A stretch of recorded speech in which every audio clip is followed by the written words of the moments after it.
what's going on, everyone? King here, back for another video. So in this video that you're about to see is actually what I talked about in my last video, is how the board said I said this and I said that. So I'm going to show one of the meetings we had via Zoom.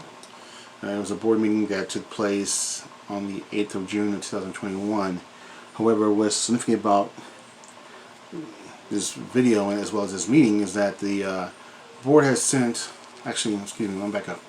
So the board's lawyer, the board's attorney, has sent a recent letter to my attorney claiming that there was no meeting that took place on 8th of June 2021. And so we requested that they produce meeting minutes from every meeting. That's part of the interrogatories and discovery that I talked about. And the board has failed to turn over every board meeting minutes, agenda, and all documentation pertaining to the meetings that took place from 2021 into at least into December 2022, and they have not done so. So I'm using this video as evidence as to what I said and what I didn't say, as well as to evidence as this meeting did take place. I've turned over a lot of video evidence as well as documentation as evidence to my attorney. So I just hope that I'll get my day in court and I'll keep fighting a good fight and do what I need to do to preserve and protect my interests of my mother as well as other family members in this property. So thanks for tuning in. Thanks for following me and supporting me. Definitely give this video a like, leave a comment if you wish, and share this video. Until then, see you in another video. Take care. Peace. Is there an agenda? You're right. Okay, I didn't know if there was an agenda put together. No, we have to open up. We're waiting for you. Yeah.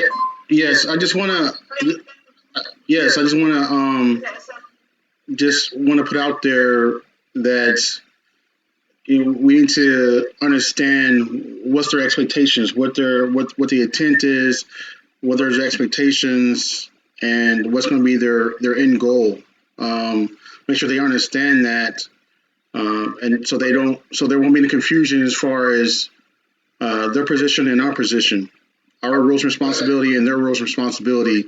That is, if it's going to be advisory committee, it's just that advisory committee, meaning that they have no, they don't have the responsibility of making decisions, but they can advise us to, it's a good idea, bad idea, or whatever case may be. I think that needs to be emphasized to not only them but to everybody else.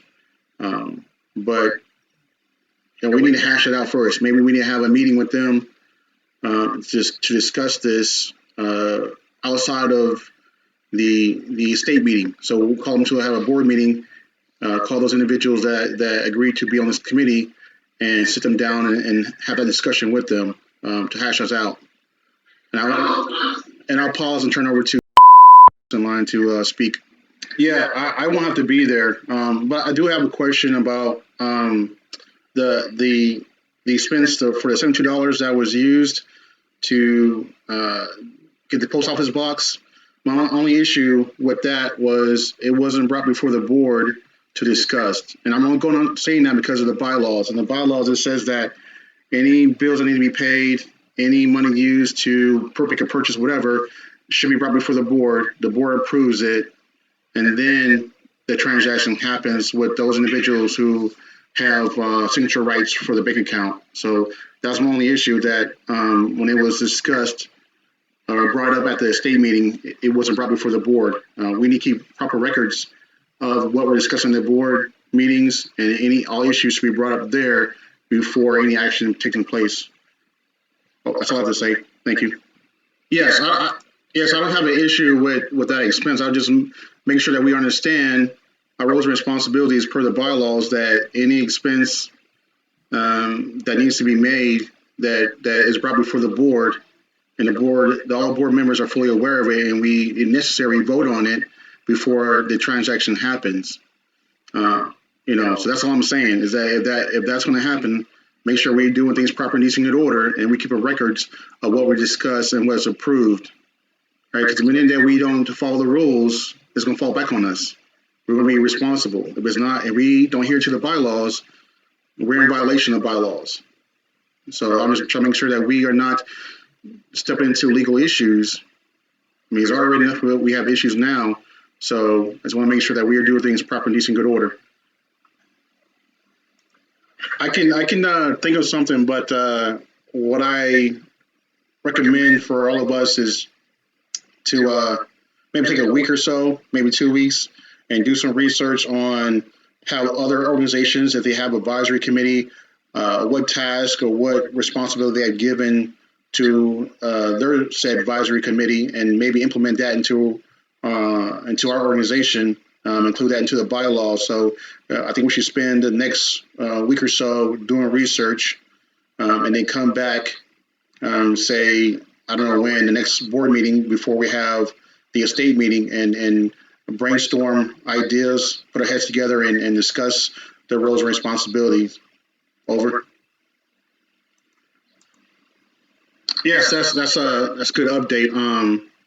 One other thing too that we should discuss with them is a new easements agreement. As I wrote in the email to everyone, that the original easement was signed or handed over to Marion County back in 1922 by Jacob Smith. I think it's Jacob T. Smith, who was at the time the president of the estate heir property. Next year will be 100 years. So I think it's time that we update that easement agreement with Marion County, as well as describing that easement agreement, how that road is going to be utilized, and who's going to have proper care of that road, as well as who's going to be the users. So, it's not a county road. I don't think it's going to be a county road, meaning that citizens should not be allowed to just transit through our property. It should be us that are heirs owners of the property, emergency management, fire department, law enforcement, of course, any kind of agency that has rights to be on the property, like the Timber Commission. What else? The game wardens, and maybe private citizens that live back there, that own that property back there, use that road to get to their homes, and as well as hunters. But anybody else who doesn't have rights on that property should not be utilizing that road. So we need to spell that out in the easement agreement, and that Marion County understands the roles and responsibility. Over. I just have one thing to add to that, if you don't mind. When this whole issue started, and back in 2017 with Jake Hill Road, Mr. was back there, scraping and smoothing out the road. Again, this is before that we organized, before everything was where we're at now. So because of the lack of organization, lack of communication, and point of contact for our property, he went on his own to do what he wanted to do. And then in turn, he reached out to Marion County back in, I think it was 2018, 2019. And that's when Marion County got involved in repairing the road. So again, if we have this easement agreement, it's definitely going to spell out the roles and responsibilities, as well as deal with the legal issues to make sure that people are not trespassing on our property, or not just doing what they want to do because there's an issue, a hole in the road or whatever, that it will be our responsibility or whoever's responsibility to repair it, not private citizens or people that transit that road to get to their homes. Over. Yes. So in regards to the fence, so I believe it was in 2016, 2017. There is a gate there. There's a two-arm gate that was closed and locked, and Marion County Sheriff responded and cut the lock because the individuals that live back there could not get to the residence. So for me, I think that's a no-go. I say for me, but I think it's best that we don't do that until we have at least something in place, the easement agreement, to discussing that, to ensure that we know who's going to be using our road to get from the highway to their house, and not just Joe Blow and Adam Smith or somebody coming on there and just sightseeing, whatever. So I think locking that gate or putting a gate or fence up is not the answer at this point. I mean, we can work on the easement agreement. It's not going to cost anything to do the research and draft that and even present that to Marion County or have a lawyer or somebody look it over and make sure that it's legit, and then call all parties together to a meeting to resolve that issue. But in regards to the hunting rights, I did speak to who is the president of the hunting club, and so I asked him a question and said, "Well, what are you? What can you afford to pay us for hunting?" He's like, "Well, we would like to keep it at 8,000 because we didn't get a chance to do a lot of hunting this year due to the flooding and everything going on with the roads." I said, "Okay, that's fair. That's a fair request. Let me bring it to the board." But also, at the last meeting, the state meeting, she brought to my attention that, some people recommend that we start bidding. We can do that because, the value of the property is worth more than 8,000 for hunting. But it might it might push people away to actually pay that kind of money right now, especially we don't have a lot of amenities to offer to hunters. We don't have actually a lodge or building facility for them to use, and that the old trailer that's on the property actually belonged to the Toby Creek Hunting Club before this whole legal issue came about. So I agree with we should keep the dollar amount the same for now, and then next year, if need be, we can raise the price to make more money. Bottom line, but we also need to think about too is we need to have insurance on the property for hunters as well as for the timber to make sure that we are legally protected in case anything happens to while they're out there hunting, and in case that there is a mishap or a national disaster that destroys timber or fires or whatever. We gotta make sure we protect it. We're protecting our resources, and our resources are the trees, right? That's a moneymaker because without trees, we won't have hunters. Right, so I just think that we need to keep that in mind.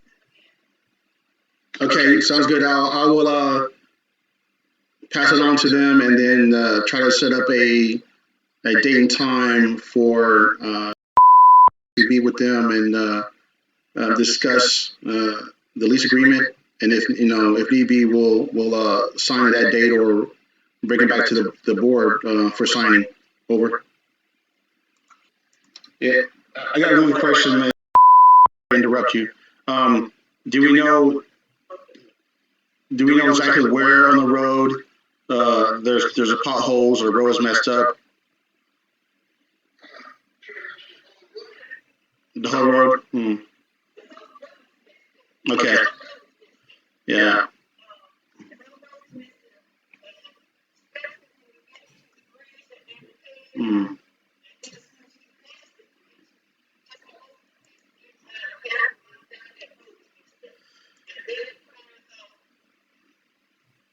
Okay.